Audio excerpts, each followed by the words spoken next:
Hello, hello, and the topic of today is wills. So I've been thinking about my will for a long time. I wrote it, I thought about it, and I have to say, I have been really enjoying the process. I basically thought about what do I want to be left after me? Who do I care about? How do I want to influence their lives after I pass away? Anyway, it's been great. I thought about friends, I thought about family, I thought about my role in their lives. I also did some research on wills. I looked at historical wills.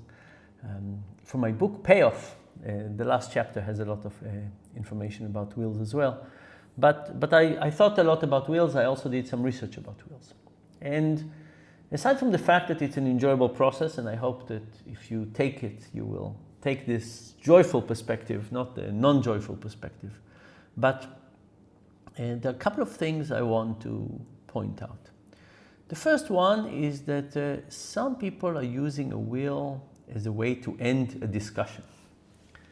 Here I am going to write in my will, and I've been having an argument with you, or I owe you something, and so on.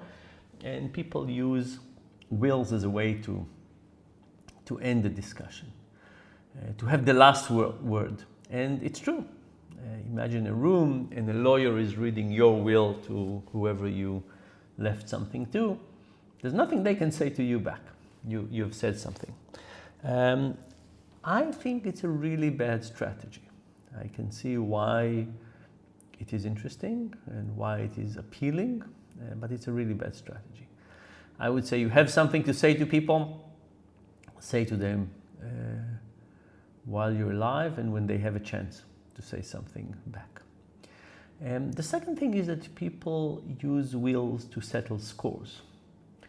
For example, there's a guy that I wrote about in Payoff that his wife hated his cigars. So he left her his fortune in yearly installment, only on the condition that once a year, on the day of his death, she would go to his lawyer's office and smoke a cigar.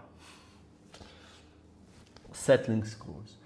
The worst, by the way, approach of settling scores is settling scores between two kids, or between kids. So imagine you have two kids, for simplicity, and one of them needs money more than the other.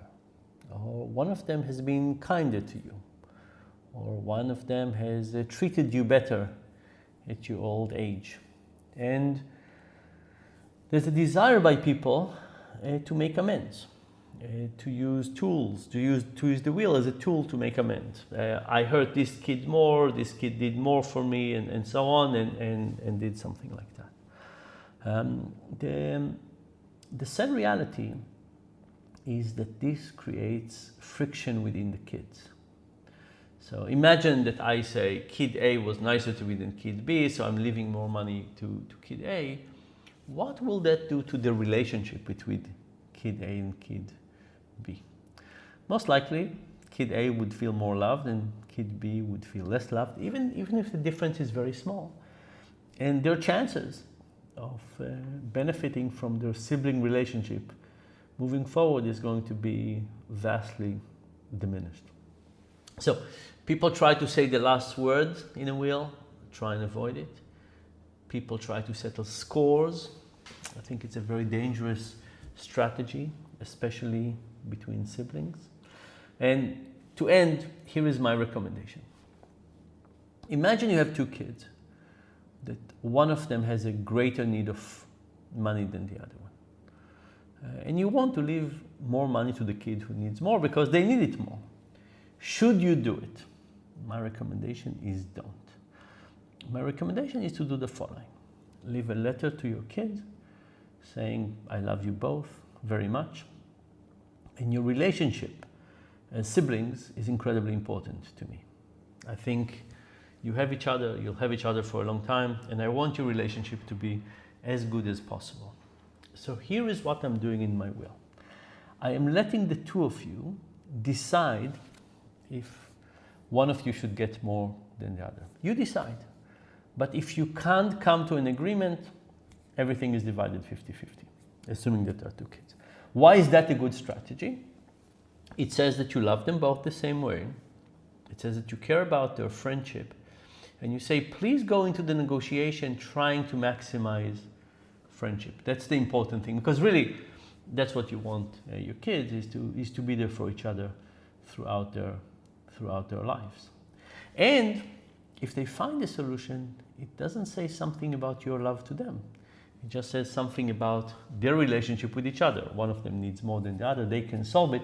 It's not a signal of your love. Anyway, wills, unbelievably important. Please try and do one and try and enjoy the process. Think about it as a way to create something better after you are gone, and not something to settle score, to say the last word, to force somebody to smoke a cigar, or not to optimize relationships. Okay, bye for now.